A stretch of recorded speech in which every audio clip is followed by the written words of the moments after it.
We're rocking. We're rolling. In 3, 2, 1. Welcome. My voice. Welcome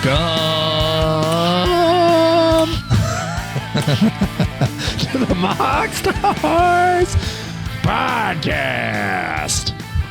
I am Menace, one of your hosts, and I'm here with Rampage.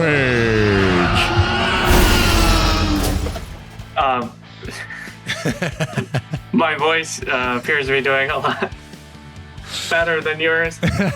Curly, it's good to see you. I'm really excited to get into today's topic. Welcome to the legendary Menace Lost His Voice episode. If you'd like to support the show, you can do so by finding us on YouTube, where you can like, subscribe, and ring that bell for more notifications. You can also find us on all podcast platforms, where you can leave us a 5-star review to make us look super duper cool. The lower I go with my voice, the better my voice sounds. Agreed. You can also find us on Patreon. By becoming an official Pepperhead, you can support the show for $3 a month.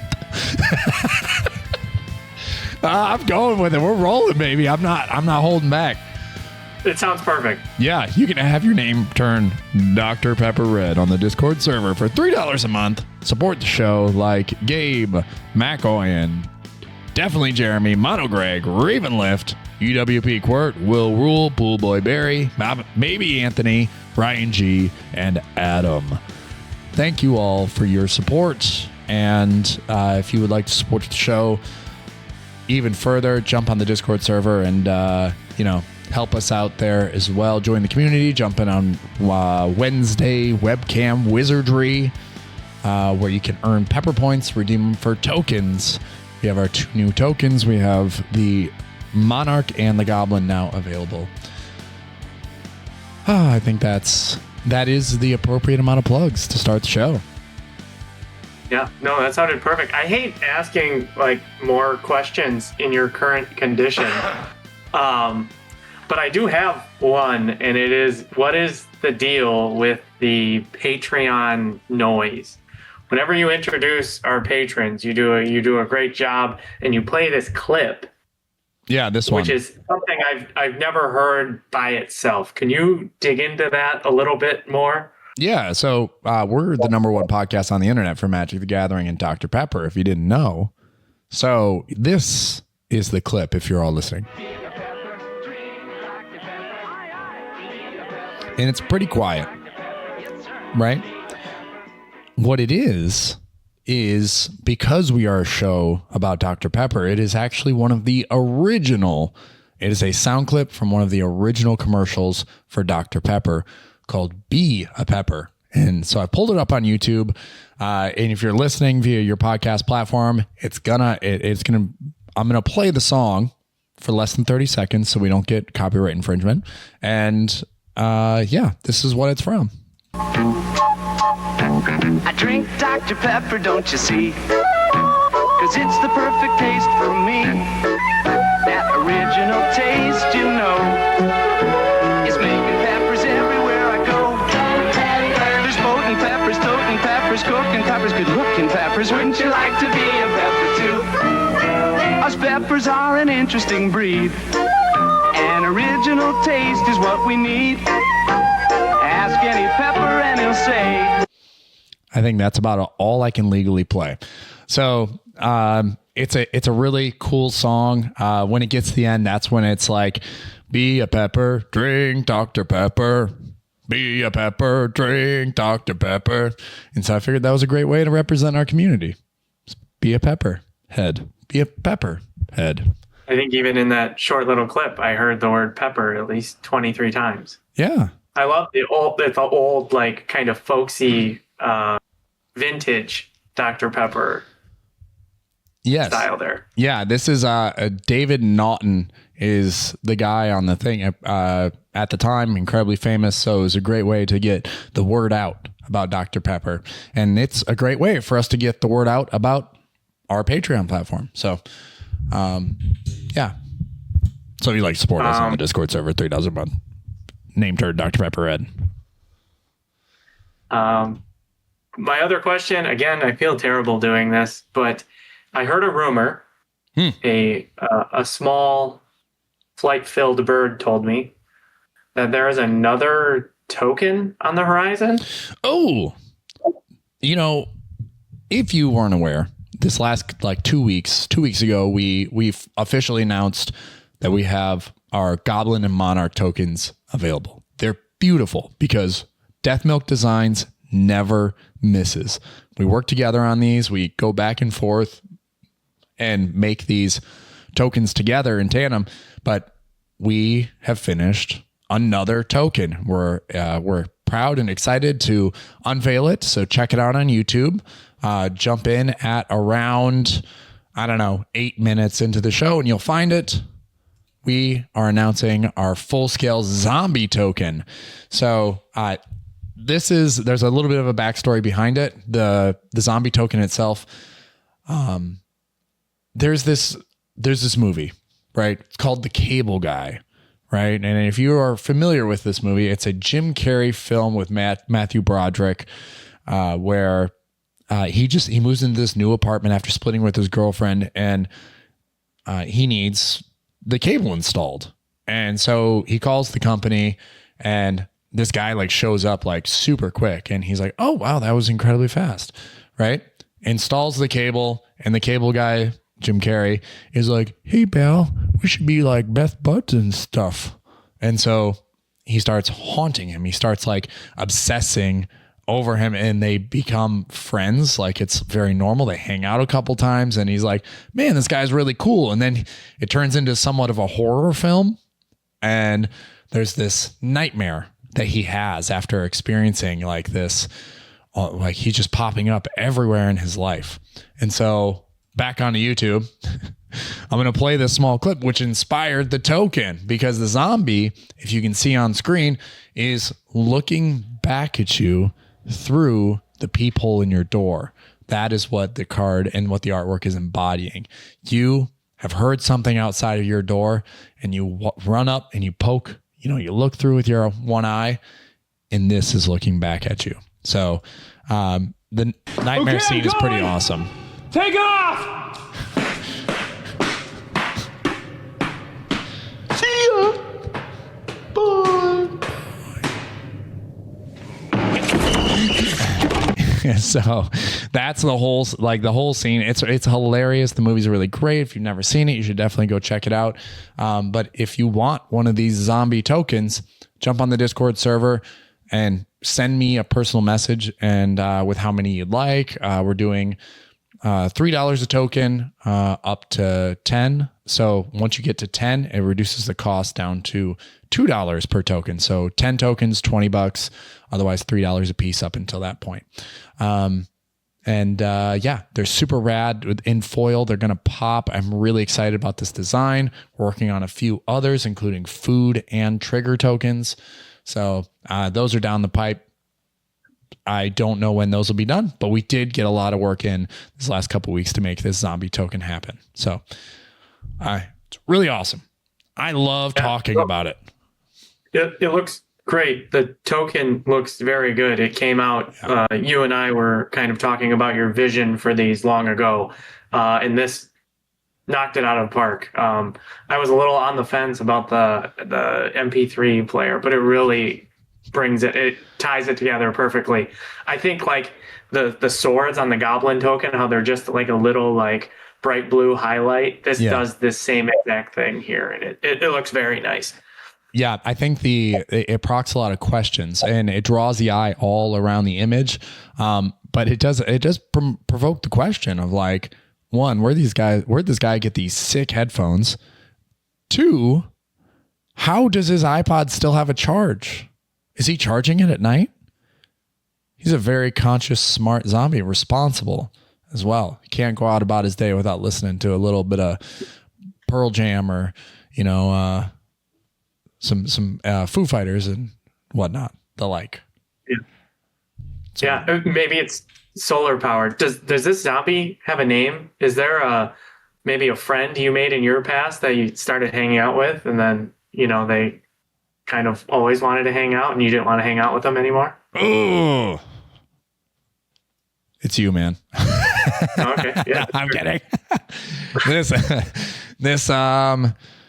this zombie tokens in honor of that one person in my life named Zach. It's named Zach now. Yeah. All right. Yeah. Check out the token. Like I said, if you're interested, reach out to us. And we'll make sure to get some in your hands. Sick. Now, in Magic the Gathering world, something actually meaningful happened. The Monster Hunter Secret Lair was announced. All the artworks, all of the cards that were going to be involved in these. And this is a little bit of old news, but it's definitely worth talking about because it is it shows the power of your voice. Because Wizards of the Coast, due to all of the negative responses and feedback from the revealing of the Monster Hunter Secret Lair Super Drop, were forced to go back to the drawing board after realizing that nobody was going to buy the set, not even Monster Hunter faithful, and it was going to be a huge flop for them. So Wizards of the Coast made an announcement on November 26th that said, we're going back to the drawing board for Secret Lair and Monster Hunter. Rampage, what do you think about this? Because yeah, this is obviously a big thing. So they said, we heard you loud and clear and we want to do better. I almost wonder if somebody at Monster Hunter HQ saw the feedback and was like, hey, Wizards, what is all of this negative feedback? They expected it to be a mutual cash cow of a deal, and now they had some concerns. I wonder if that's what I don't know. We can all speculate. Regardless, good job, bravo. Yes, you get some feedback that the product is going to suck. Scratch it. Do it again. What was it? Was the animated Sonic movie where they showed the previews and all the fans were like, "Hey, Sonic's freaking ugly." Yeah, the original design. And now it looks wonderful. Yeah, right? Yeah.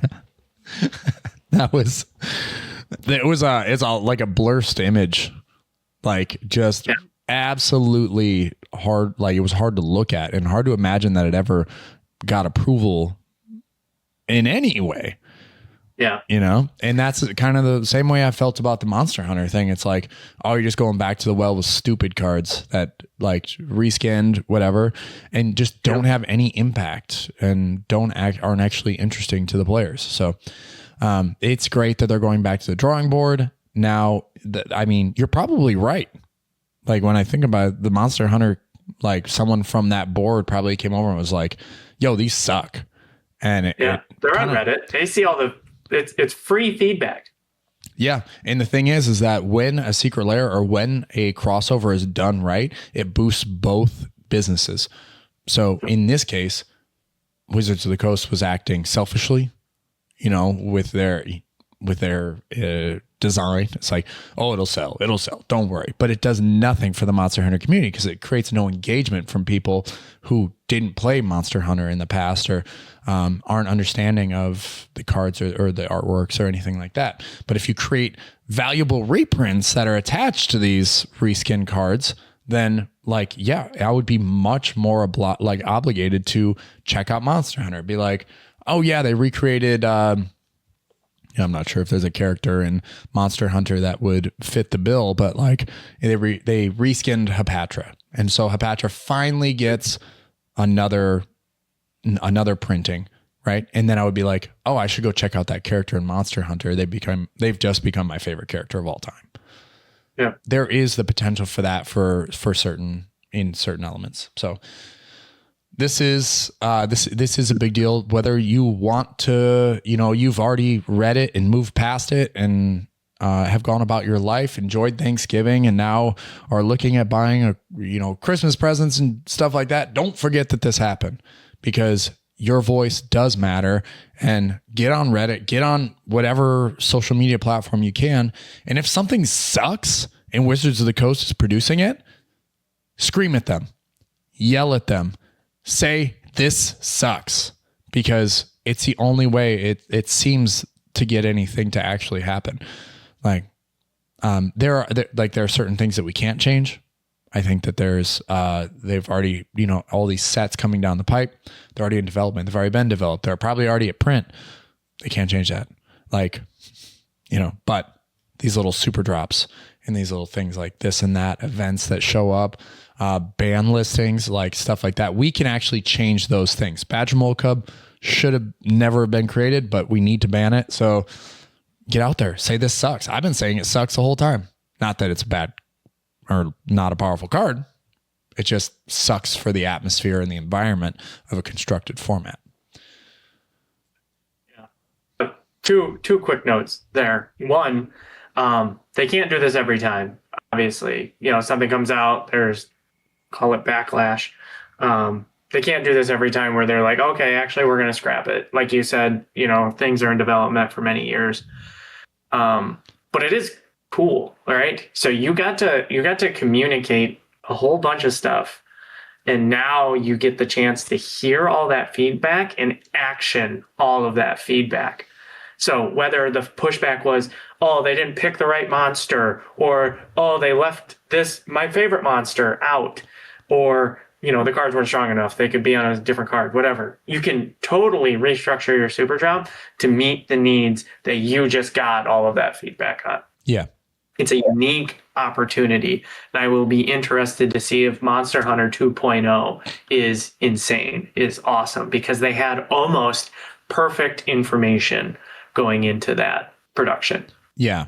Yes. To sort of like further comment on the structure of Secret Lair and what cards should be included, Wizards of the Coast should take this feedback that every drop that's created, if you're going to sell it for $40 or $50, it should include 40 or 50 plus, like it should be what you spend should be the value of the cards on the secondary market. Like it's not hard. You have 1,000 of them out there. Like I just learned that Tiller Engine is $20, right? We need a Tiller Engine reprint for the decks that want to play that card.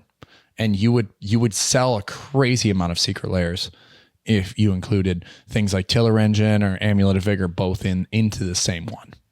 Very, thematic set. And then my second point there, I hear Monster and Hunter, and I know nothing about the game. And then I think, how do I relate that to MTG? And then I think, where we haven't been in a long time? Ikoria. We've not been there in a minute. Monster. Can we finally get some Ikoria reprints? Yes. Maybe JLM in this Monster Hunter. Hear that, Wizards. If you hear nothing else from this podcast, Ikoria cards in Monster Hunter. When you get your chance to redo Monster Hunter 2.0, bring out the Ikoria. Top Ikoria reprints you're looking for, like 3 of them. What are you looking for? Put you on the spot. Yeah, no. Draneth. Yeah, need it. Kinnan. Yep, need it. Otrimi. Yeah, we need it. We got Otrimi and a precon. Never again. That's bullshit. I think there are a lot of cards like that we got a one-time printing and then they disappeared. Yeah. So, all right. On this week's episode, we are highlighting a couple deck lists that we are, currently in love with. We really, really like. We gave each other the homework at the end of the last episode and came together and have our findings to report on. So, Rampage, if you'd like to take us away, what was your assignment? Yeah. Let me grab the mic and give your voice a break here. I wanted to explore the Eyes of Appalachia with the Wise Mothman. This was a deck that was submitted by a patron of the channel, and asked for some advice, wanted to make it better. They had originally bought the deck as a pre-con, made some adjustments, and we're looking for ways to tune the deck, but in a very specific way, and it kind of presented a challenge in and of itself. So I requested that feedback, and what I got was a little backstory of the deck. So for the Wise Mothman, the Command Zone did a video, and they went through this deck, and they usually do like, here's 10 cards to cut, and here's 10 cards to add. They did that, and they said, the deck's kind of all over the place. There's a whole lot of things it's doing. And they really wanted to focus in, and I think that's true. The deck list I received was a little unfocused. So that was my first one. Separating each card in the deck into a category that satisfied some need. Menace, I think you have the deck list up. So I do. The first section of cards I put in here was the card selection of Appalachia. Ways to get cards, whether that's through card draw, or sometimes you're going to unintentionally mill the good cards. We got to get them back out of the grave. This can also include our tutor package. Our tutor package are getting very specific cards. There's no A plus B combo in this deck that is tutorable. There's a few combos. It is a strong deck, but there's no combos in here. That was also because of another request. I don't want to add tutors and go for combo win lines. I want them to happen organically. I want to mill over this stuff. I want to draw this stuff because of the +1/+1 counter synergies. So we're making this deck as strong as possible within the confines of these deck restrictions. So we will find in the card selection category, there's no vampiric tutor. There's no demonic tutor. When we are tutoring, it's for specific creatures or color fixing. Everything else in the deck gets benefits off of the deck doing its thing, which is milling cards and getting counters on stuff. Speaking of getting counters on stuff, the counter sinks of Appalachia is the next category. When we have a moth out there, there is the instance where players are milling their opponents for a whole bunch. They're getting 100 moth triggers, and they're making moth 15/15. It's the scariest thing at the table. That then becomes a lightning rod for removal. And then your whole strategy, everything you want to do with the deck, goes away. If we can just get one +1/+1 counter on Moth, because there is some synergies with like +1/+1 counter creatures have protection, or return all, this part of our removal package, returns all creatures that don't have a 1/1 counter on them to the hand. If we can just get one counter on Moth, a 4/4 flyer isn't that scary. People are going to let it swing, they're going to let it hit them, and even if it's blocked, it's big enough to survive most blocks. It makes it very not threatening, and that's part of the goal of this deck. We want to be putting counters on our counter sinks that get us this value. So things like Fathom Mage, things like the Fetid Gargantua. Our ramp package is closely tied to +1/+1 counters in the Gyre Sage and the Kami of Whisper Hopes. There's cute things we can do. There's Piran Toothy shenanigans in here. There's Lonus for making more clues to draw cards. A Sage of Hours. If we can get that loaded up and take a bunch of extra turns, that's fun, and that's on theme. Next, we go to the interaction of Appalachia.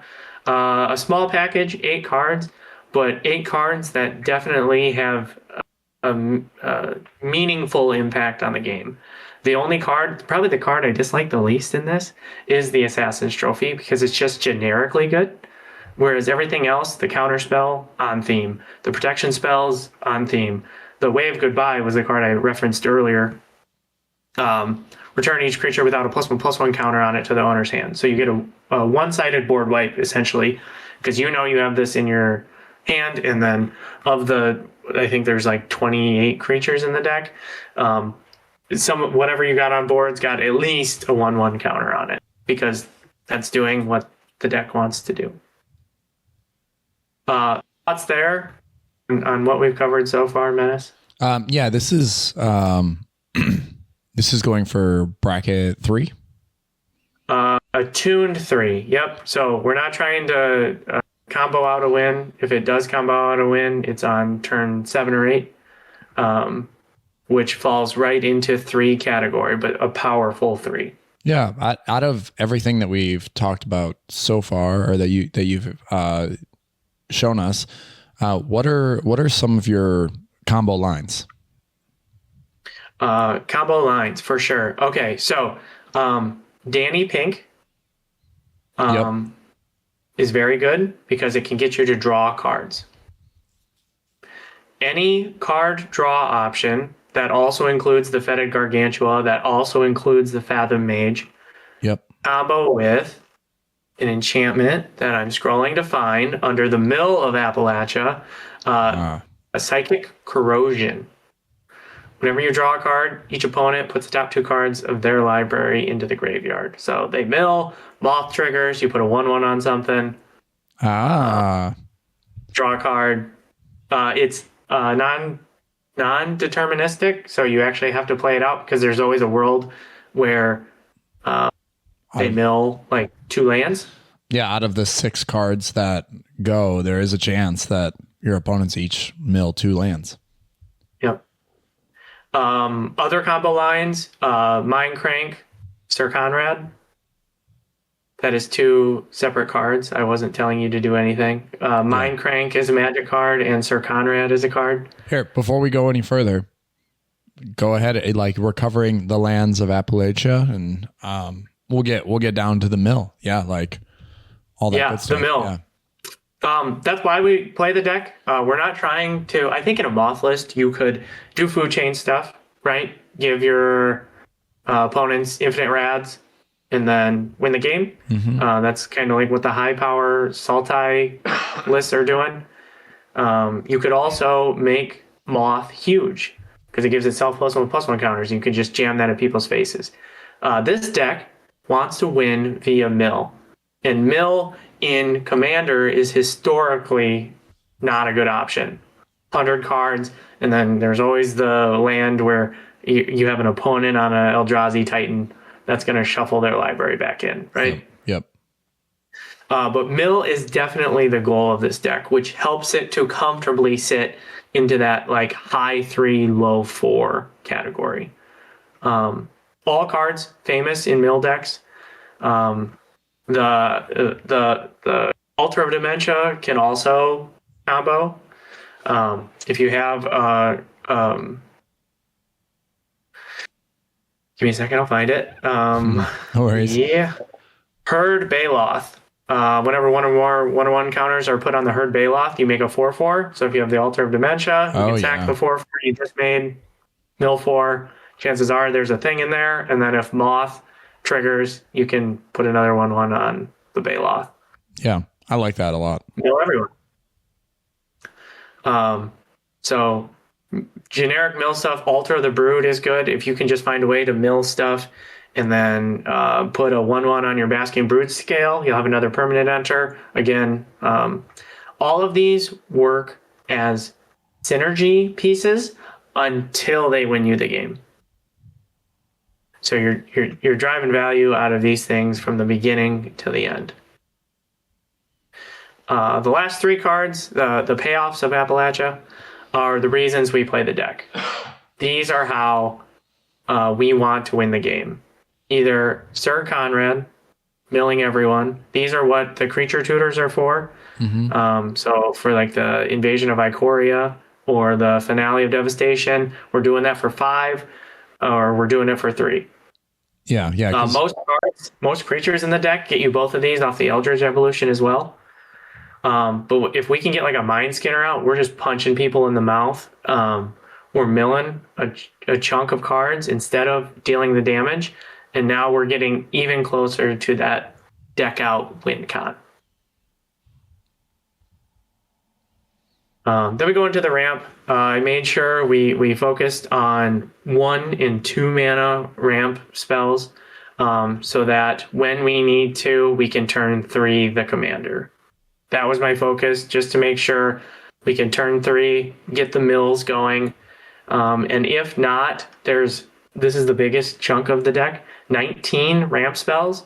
I think if you're looking at any other how to build your commander deck guideline, they say at least 10 to 12 ramp spells. Well, we're doing 19 here because should Moth get removed, you got to be able to get we it want back. to make sure we can redeploy that. Yeah. No, I think that most deck building guidelines are wrong. Yeah. Yeah. Yeah, because they tell you to play 3 board wipes. They tell you to play a certain number of board wipes. They tell you to play 36 lands. They tell you to play, all these insane numbers, and it's meant to improve consistency, but it does the exact opposite. It actually creates a situation where you flood out more, or where you can cut lands in favor of boosting your ramp. So in boosting the number of dorks you have. So every dork you put out at a low cost of 1 or 2, cut a land, and as you add more card advantage or mana filtering, cut a land, So yes, I absolutely agree with the idea of putting in 19 pieces of ramp, especially when they can benefit from the strategy that you're already using, like Incubation Druid, where it gets better after you do the thing you're already doing. Bugenhagen, great, fun, cheap card. Big card. Yeah, this is something where this deck could actually be budget. You only have a few cards in here that are actually worth a chunk of money, like Bloom Tender and the Biophagus. And then you go up, and everything else you should already have in your collection at some point or another. Yep. Like Bruvac is being reprinted. The lands, nothing's too crazy here. No guys. Yeah, the OG duels can just as easily be swapped out for a plains or not a plains, but an island or a forest or whatever. Right. Yeah. Or, if you want to run the surveil lands to help further boost the mill ability. But then, even the board wipes, everything else is I think every piece of interaction you have is less than $5, which is great. That we need these decks in the world, right? And every player needs this deck as a foundational piece. I think that it can be a little bit limiting of player experience to just go look at the best decks, look at how much they cost, and then just start or proxy and build that whole deck. We need decks like this to start and create a foundation for players to learn. And then as they learn these lines, they'll discover new efficient routes or what way works best for them. And I think that you did a great job in creating and amplifying something that'll help our supporter, Adam, find lines, that he enjoys more, and it'll help him grow more as a player. Yeah. The deck was definitely built with an overconfidence in the amount of cards that this deck will draw. You take a quick scroll, and you can't, depending on how big your zoom is on Moxfield, there's no way you can have cards on screen that don't draw you cards. You're always going to have a mitt full. And with that mitt full, I guess this goes back to the 19 ramp spells, you're going to want to be able to cast those spells. Yep. Yeah. Excellent. That's what you need. You need to be able to get to where you want to go. And oftentimes it's ramp, cutting lands, and then getting your commander out onto the board. So thank you, Adam, for the deck submission, the suggestion. It was so much fun to brew on this, to build cards. I've been fortunate enough to see it in play a couple of times. It definitely does the thing. It's definitely strong. With the way all of these cards work together, it's hard for it to fail. So I'm excited to see now like the next steps of the deck and how it progresses and what gets taken out and what changes. I think it'll be very interesting. Yeah, me too. I want to see the growth of this deck, how it changes. All right. Yeah. Thanks. Speaking of interesting, we had some interesting conversation. Yes. Yeah. The Discord server lit up the instant the mention of Badgermole Cub in cEDH was mentioned. That came up, that topic came up, and it just so happened to come up in our Abzan channel. So naturally, as we are a Tayam podcast, we started looking at Badgermole Cub because, well, Rampage, you even said, I want this. Like, I want this in my Tayam build now. I don't need to build around it, but what if you did? What if you were able to build around Badgermole Cub? What if Tayam is no longer just generic good stuff? What if Tayam becomes stronger than it was prior when you lean into something as incredibly powerful as the Badgermole Cub? So that was my homework a little bit. This deck list that you guys are about to see isn't a full, because I haven't been able to test them and get real reps with it yet, but the concepts that I'm about to explain and present to you guys should give you some new ideas and help. I don't know. And I'm obviously open and looking for feedback to further refine these concepts. But remember, any feedback that just generally incorporates the good stuff that we were running before, unless it magnifies the strategy that I'm currently trying to magnify, it doesn't end up being helpful. So we want to further magnify Badgermole Cub. And if you have already found that way, feel free to leave a comment on YouTube or jump in the Discord server and let's open up the table for discussion. So right away, Tayam, if you don't know what it does, super awesome. Each other creature enters the battlefield with a vigilance counter on it. It's a broken ability. And then you can pay 3, remove 3 counters from among creatures you control, put the top 3 cards of your library into your graveyard, then return a permanent card with converted mana cost, 3 or less from your graveyard to the battlefield. So you can include lands in this. You can actually get lands back with Tayam, which with Badgermole Cub, which has, when this enters, Earthbend 1.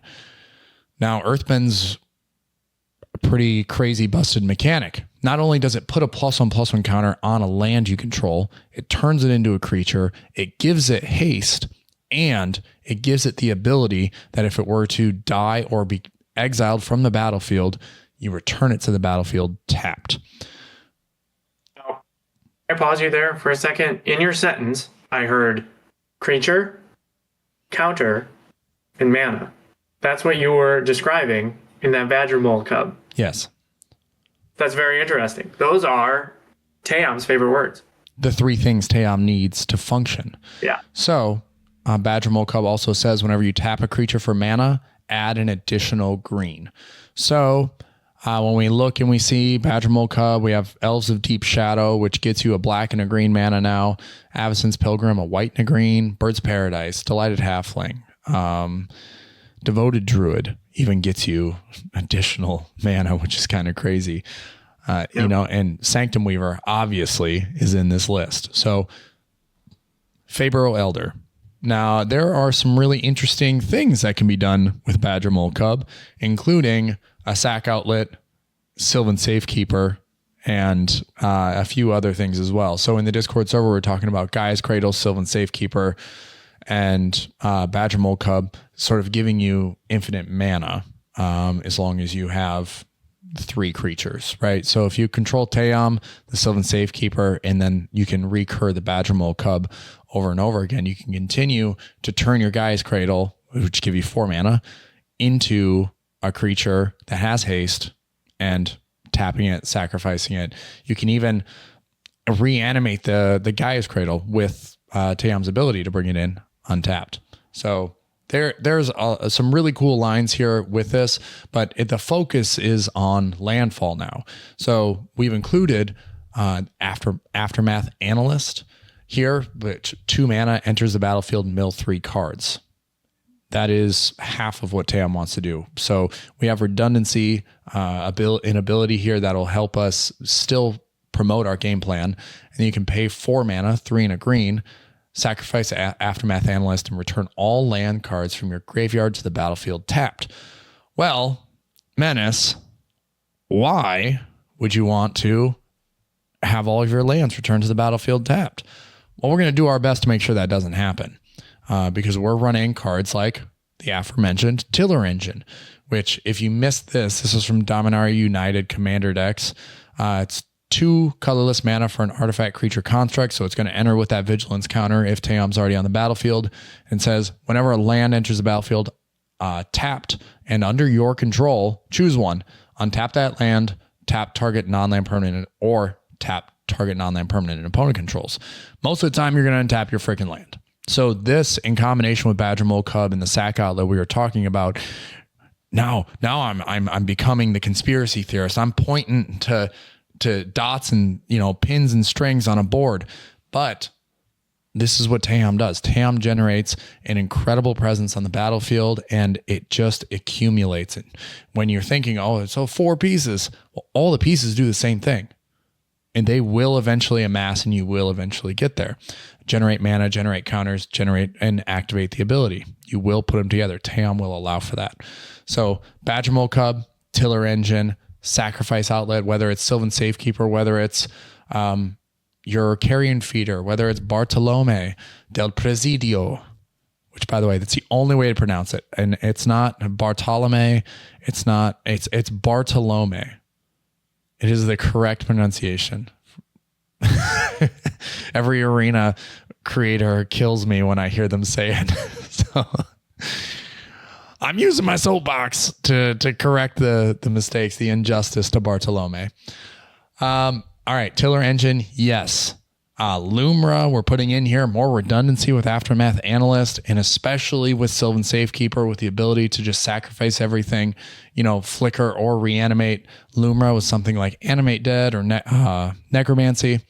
You can bring Lumra back, continue to get ETB like landfall triggers.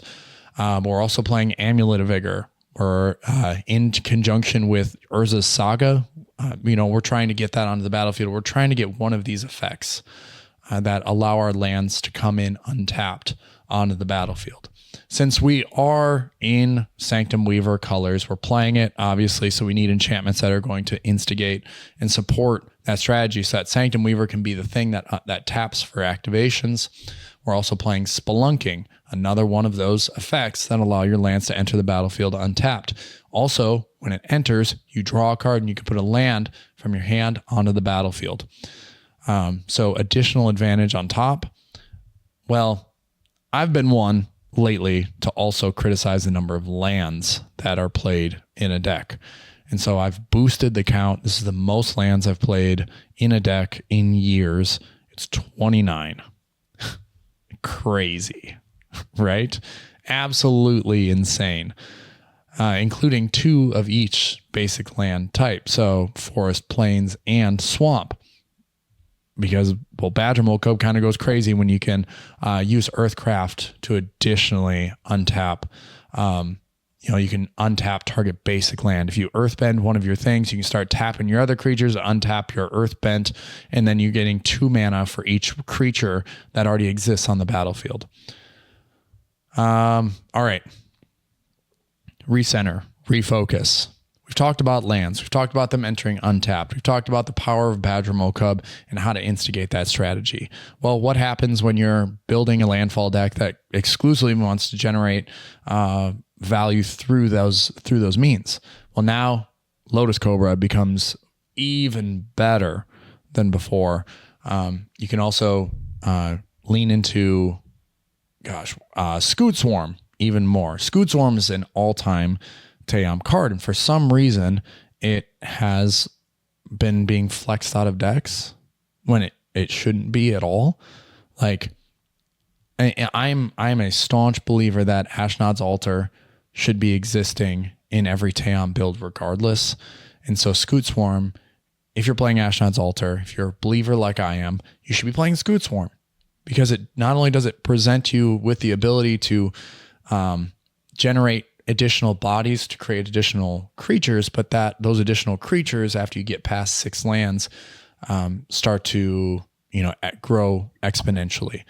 And it makes your Tayam activations even more valuable when you can grab a fetch land, bring it back, get the trigger, get the creatures, get the counters, and then be able to sacrifice the fetch land, go get another land, and reanimate the fetch land again, or something of the like. So Sylvan Safekeeper, again, additionally provides even greater value when you can just throw a land and then reanimate it like Gaia's Cradle with the Tayam activation.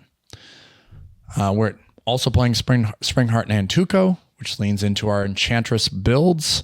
Now, this acts as a sort of Scoot Swarm light, so it has redundancy on top of it. You can also bestow it onto a creature to create additional value, like creating, an additional Lotus Cobra. You also end up going infinite if you do that. So hitting Lotus Cobra with a Springheart Nantuko to then, grab a land or grab a fetch land, have it hit, and then tap for the mana or whatever. And then Lotus Cobra produces the mana necessary to create a token copy of itself. And you can then go crazy with that. Eventually you'll outpace yourself and you'll get infinite activations.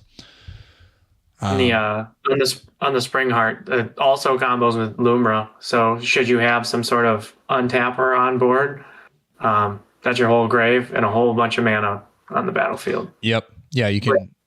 Also pretty psyched about. Yeah, all of these things fold into each other. And this is what I was trying to, get at in the introduction for this deck is you can see it. I'm not Charlie Day right now, and I'm not there are a lot of things here that just happen to mesh really well with one another. There are a lot, don't get me wrong, in Tayam builds, there are some things that generically have to be there because they're the best possible option. Orcish Bowmasters has to be here. It is an automatic Tayam activation. As long as you have, in conjunction, a sack outlet, you can continue spinning the wheel as long as you can generate the mana. Wall of Roots has to be here. Like Emperor of Bones, it has to be there. For me, specific, in my personal preference, Knight or Ranger Captain of Eos. I believe that has to be there. There is a flavorful card that I'm playing that I do believe works really, really well, and that is Renegade Rallier. So when Renegade Rallier enters the battlefield of a permanent you control left the battlefield this turn, return target permanent card with converted mana cost 2 or less from your graveyard to the battlefield. This is another Tayam activation, or in a way to get additional ETBs. And guess what? It can grab lands. Boom. Mic drop right there. Renegade Rallier is really, really great, especially when you're looking at Badgermole Cub and having a sack outlet when you put it in conjunction with Phyrexian Tower. Phyrexian Tower gains additional value in conjunction with Badgermole Cub because if you earthbend it, it can tap and sacrifice itself to add 3 mana, the mana you would need to activate Tayam. So, kind of crazy, but if you can find a way to Renegade Rallier with a sack outlet and just keep spinning that wheel and keep grabbing the Badgermole Cub back with the Renegade Rallier, the Phyrexian Tower will return itself. So you Renegade Rallier, sacrifice it for, if it's Phyrexian Altar or whatever, or even Altar of Dementia or your Ashnod's Altar, you can then use the 3 mana generated from the Phyrexian Tower's ability to grab the Renegade Rallier. You're going to get a counter. You're going to then grab the Badgermole Cub. It's going to have a counter, and then you're going to grab the Phyrexian Tower. Maybe I'm 1 counter short. I don't know. I think there's something there. Can't confirm. Yeah. The earthbending. I'm thinking about cards like Warden of the Grove, which can have your creatures enter with bonus counters. I'm thinking because we're on Lumra, We could do some like shifting woodland stuff Tayam's already trying to do. Yeah, I'm already doing that. Yeah. I see lingo floating around the interweb space about no bad cards. Yeah, this is my cEDH Kinnan list. No bad cards. It's like a qualifier they put on the end. No bad cards. No bad cards. This feels like as close as we can get to a Tayam list with no bad cards. You said it yourself. Tayam's got to play some dumb stuff. Some people play this card. I don't know if you've heard of it. The Ication Money Changer, which bad card. Why would you want to play that? It's a bad card, except for when you play it with Tayam, apparently. I mean, there's some quote unquote bad cards, right? They're phenomenal in this strategy, but they're not good on their own. They aren't good in a vacuum, maybe I should say, like a Careful Cultivation. You'd never play in a not Tayam list. But there's that. Maybe the Renegade Rallier, but both of those play perfectly into all of the rest of the strategies that this deck revolves around. So this isn't exactly no bad cards. We're not playing Abzan good stuff. This is Abzan pretty great stuff. Yeah, I don't think there is such thing as Abzan no bad cards, because the strategies that revolve around Abzan, unfortunately, yeah, Simic got a really huge boost in 2020 with Kinnan, and it was just like, yeah, so everything that's green and blue is just really good right now. Just draws cards, creates mana. And Abzan is like, yeah, we make a lot of counters, dude. Like, we make big things and we bring them back to life over and over again. You have to play some funky stuff sometimes, you know. Yeah. But yeah, this deck list is still a work in progress, and that I feel like it's getting closer. The more that we talk about it, the more pieces seem to be falling into place and making more and more sense. So maybe there are a few more landfall cards out there, or maybe a few more cards that just in conjunction with Tayam work a little bit better. Maybe I can flex more enchantments in here to make more or better use of like Sarah's Sanctum, which again, if you're, maybe I'm playing the 0 mana artifact at sack a land, you know, the Zero. Yeah. You know, maybe something like that, because when you earthbend a Sarah Sanctum up to the battlefield and it can tap for that much more, it becomes a second version of Gaia's Cradle. Like, not the worst thing in the world. I'm flat out say it's why I believe in enchantments, why I believe in Sarah Sanctum so much. It's because the stronger the game gets, the more powerful enchantments have been getting, and it deserves the same light and it deserves the same respect when you're playing in those colors. That's why I lean towards Selesnya, because, well, you get 2 Gaia's Cradles if you're willing to make to lean into that strategy. You technically get 3 Gaia's Cradles if you play Sanctum Weaver. Who would have thunk? So when you play Bant and you play Free from the Real, now you have a 2-card infinite mana sink with Sanctum Weaver, or whatever that other one is, Penman's Aura as well. So yeah, this is all really exciting. This is new tech. This is new. We're breaking ground here, quite literally, with the Badgermole Cup. While I did say that, you know, in the past, I'd love to learn from the stupid shit I say. Like, Badgermole Cup, don't think it's going to be that impactful in Commander. Well, look at this. Take a look at that. Pretty good. It's pretty good. Yeah. And I was wrong. So, love to say it. I love eating crow. If you don't know what eating crow is, it's when you say something stupid and then you're almost instantly shown why you're stupid and you learn from it. All right. Ed, do you have any questions about the list or some of the strategies that I've employed? I just want to highlight how cool deck building is and why I have so much fun doing it. The Moth list, the Tayam list, they're hyper flexible cards. They give you a ton of different ways to think about the game. It is funny, we've talked about 2 different kind of mill decks, table mill and self mill. But it is so cool. You can take them in so many directions. I think the addition of Lumra existing has been fun recently, figuring out like what decks we can jam. Can this be a Lumra deck? Yeah. But we even talked before the podcast about like maybe we could do Abdel Adrian stuff in here, or what other combinations of cards can we? This strategy already exists. How can we fit a Bright Glass Gear Hulk in here to search for all the 1-drops we need to combo? It's just it's so cool in the way that these decks can develop and grow, and when they have so much modality, especially like Tayam. Pulling back any 3-drop, that just opens up your mind to all of the potential, all of the potential that's out there. So I think this list is very cool.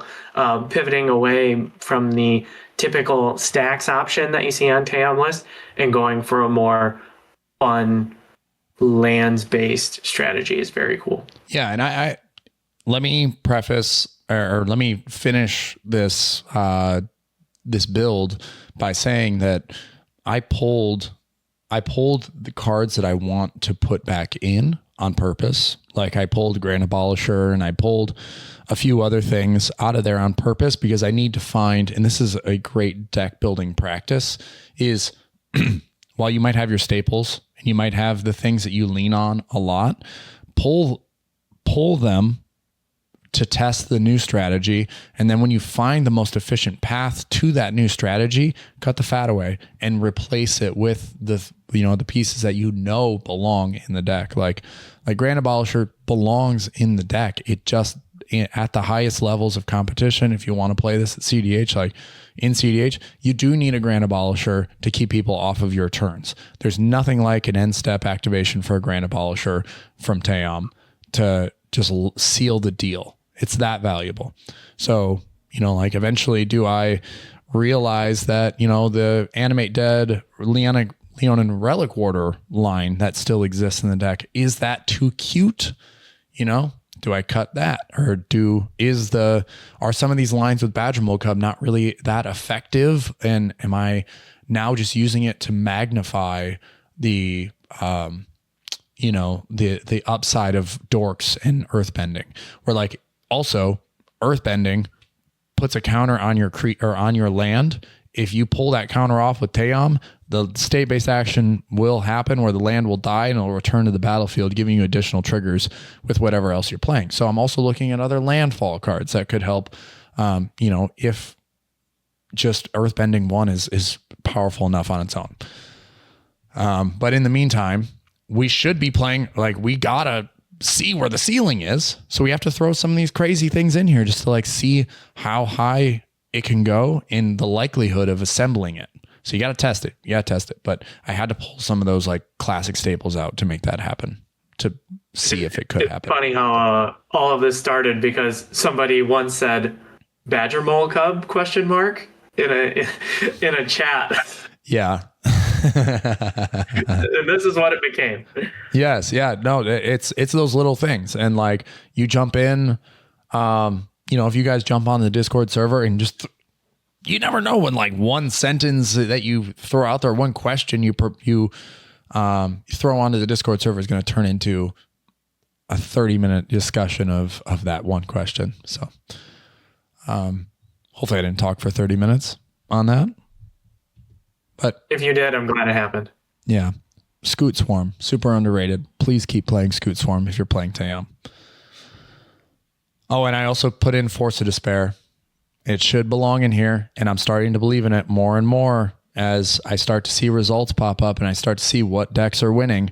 Like Force of Despair can be that thing that allows you to get your finger in there and disrupt somebody's strategy at instant speed without paying any mana to do it. So, yes, good card.